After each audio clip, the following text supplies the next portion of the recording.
What's the good word? It's your boy DKB here. So, breaking down a couple of the training camp position battles to kick things off. Our tackle position on both sides is up for grabs, but I use that term up for grabs loosely because it almost seems like we at least have the left tackle position penciled in when you want to consider Dwayne Brown, his history, this coaching staff's relationship between him and Mekhi Becton, and then of course the lack of serious other options, right? So you know Dwayne Brown, I want to say he's somewhere in the range of 200 games in his career played at left tackle. Hasn't played right tackle since I believe he said his sophomore year in college, and never played any other position in the NFL. So you take a look at what Robert Saleh's comments were, towards some of the ending OTA press conferences, and he mentioned essentially, loosely paraphrasing here, that Dwayne Brown, it was kind of going to be his position, or basically his starting job to lose. I want to say maybe there's some trickle effect from Mekhi Becton not only blasting the former coaching staff, at least former offensive coaching staff, but then also some of the comments he made about how the Jets had put him in a bad, position when they opted to try to have him win the right tackle job, and then also factoring in things like his Instagram posts, which have mostly lately stuck to motivational and gym-related themes, but he did open himself up for a little bit of controversy when he captioned one of his pictures being, "I am a starting left tackle," or "I am a left tackle," something along those lines. And Robert Saleh responded to that saying, "Well, go win the job then." So my question will be, will we truly hold a left tackle competition this time? The last time that was mentioned, we didn't even get a chance to see what that looked like. We ended up deciding, or at least Robert Saleh and company decided to go ahead and just opt to have him move to the right side and try to get that, consistency, progression, and reps in right away. It might make sense seeing the work that Mekhi Becton has put in to at least allow this to happen, but it may be out of our hands. I talked about this before. Mekhi Becton, we know, is going to be ready for the start of training camp. Dwayne Brown, a lot of people, not only himself, but as well as Robert Saleh, they didn't want to commit to the fact that he will be ready to go once training camp starts. And we've seen what happened previously. That's the reason Mekhi Becton got switched over to the right immediately. He wasn't able to go, and so they opted to not have a competition. Let's just start trying to work towards getting our best talent out there. That may be the case again. Maybe Mekhi Becton can find a way to walk away from that battle, or at least competition, immediately winning that job. And it shouldn't be hard for him to honestly go out there and impress right away, ideally.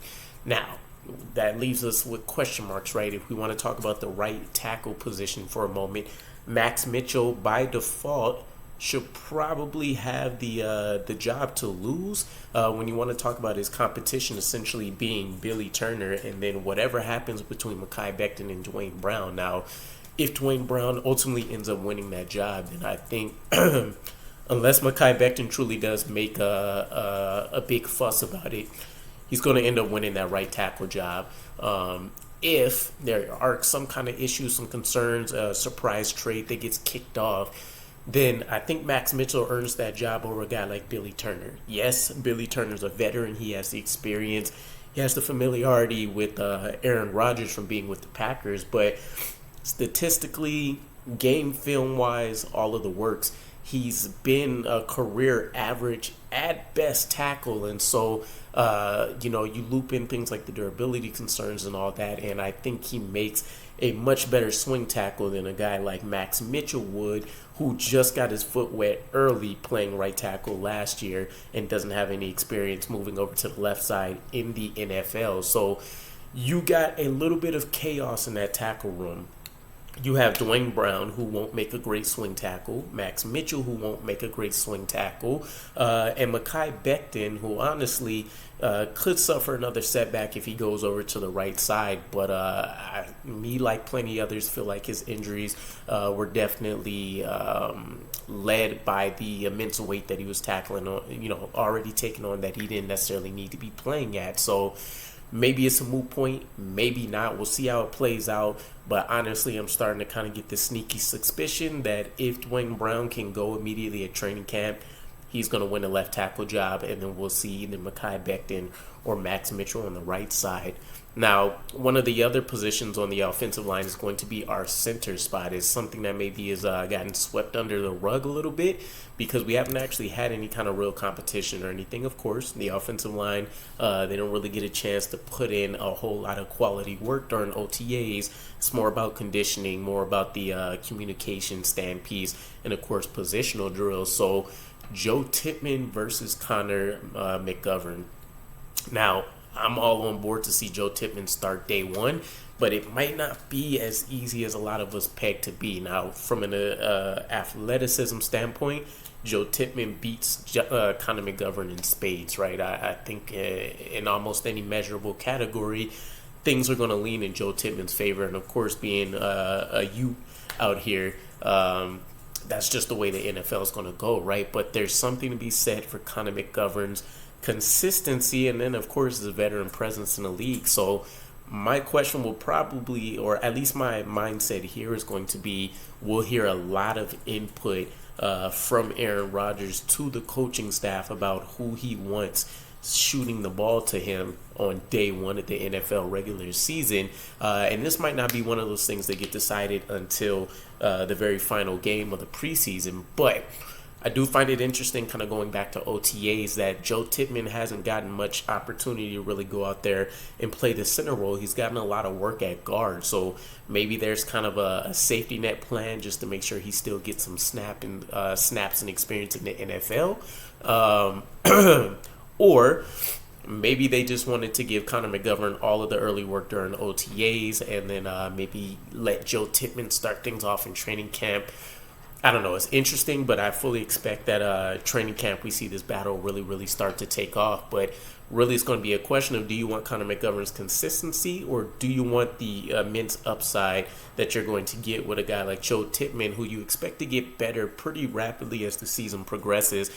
Also, an excellent communicator in every way, from everything that I've checked out, and plenty of people that were willing to back him up. So, that communication piece is really going to be the biggest factor for a guy like Aaron Rodgers, outside of being able to hold your own and making sure that, he's not dirtying up his uniform. But for what it is worth, Tippmann's final season at Wisconsin, he only allowed 1 sack and 5 pressures. So maybe he can keep up that same consistent ability while protecting one of the future Hall of Famers in this league. Now, flipping over to the defense, we have the weak side linebacker position. This is one that was manned by Quan Alexander. A lot of people want him back. We spoke maybe earlier last week about a potential replacement for him as well from the Falcons squad.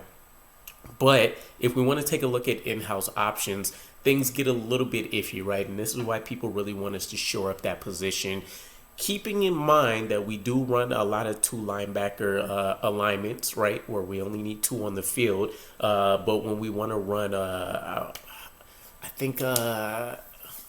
want to say our main package, I don't think it's a sub alignment when we're bringing in a 3rd linebacker. But either way, when we do want to drop in that 3rd, the immediate in-house option right now is Jamien Sherwood. But from what I keep piecing together and finding, it seems like the coaching staff definitely loves him, but they see his future position with this team being CJ Mosley's replacement, which means, yes, this will be a temporary placeholder for the season, right? But ideally, you do want to find that guy for the long haul.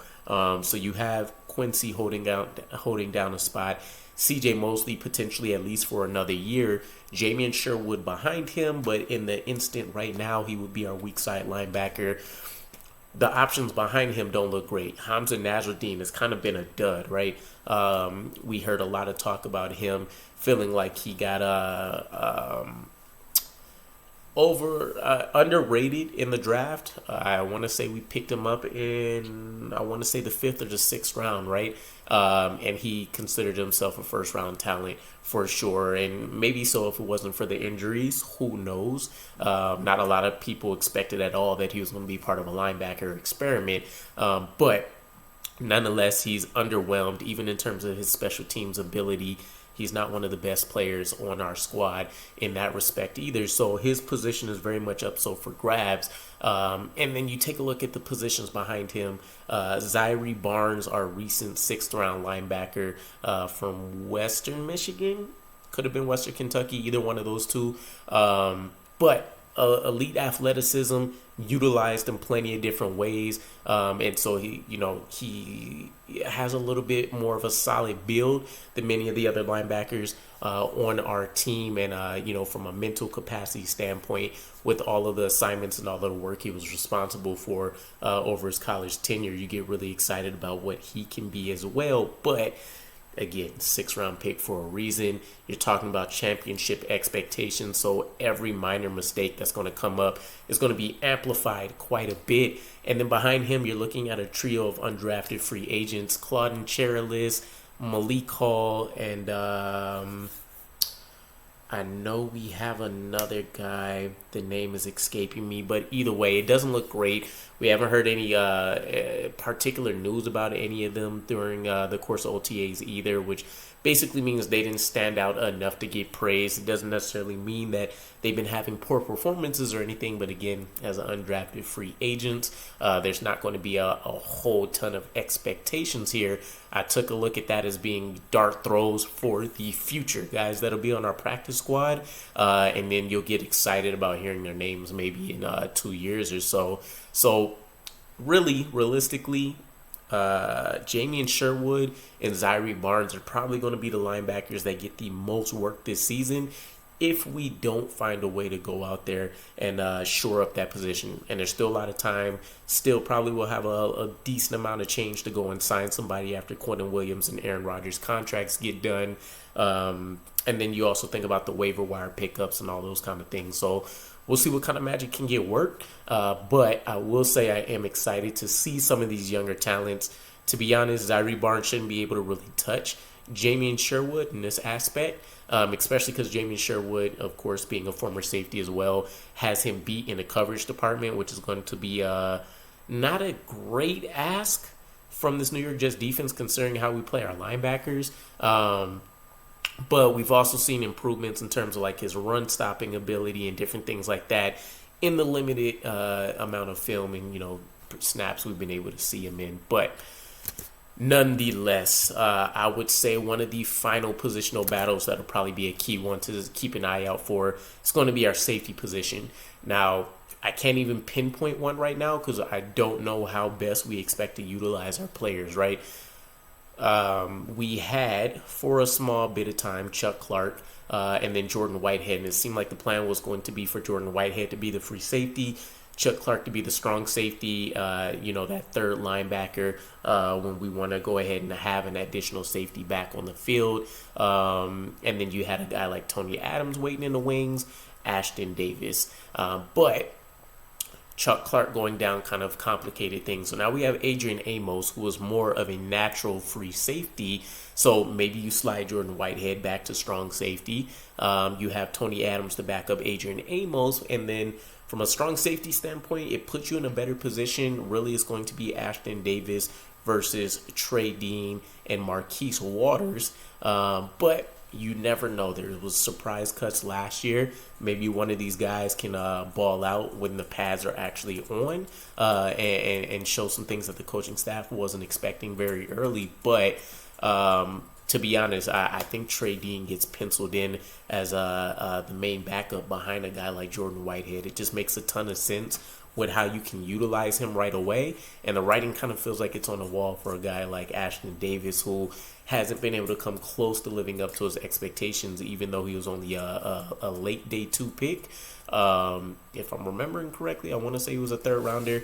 But either way, the expectations and the feel-good story, him being a walk-on, blue collar, hard nosed worker, and finding a way to stay on this roster and give himself a significant role.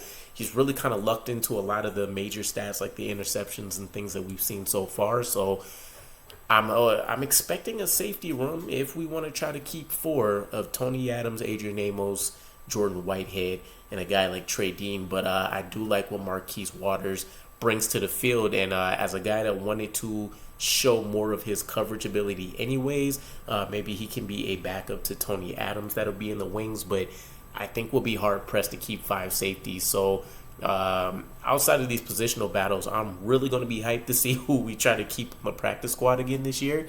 Yet last year was the first time in a long time that it was even worth really talking about who was there. But we'll see. There'll be a lot of fun. Let me know if there's a positional battle that you guys think should be highlighted a bit more. And then, of course, your comments on the ones that I mentioned. And I'll catch you guys again. Peace.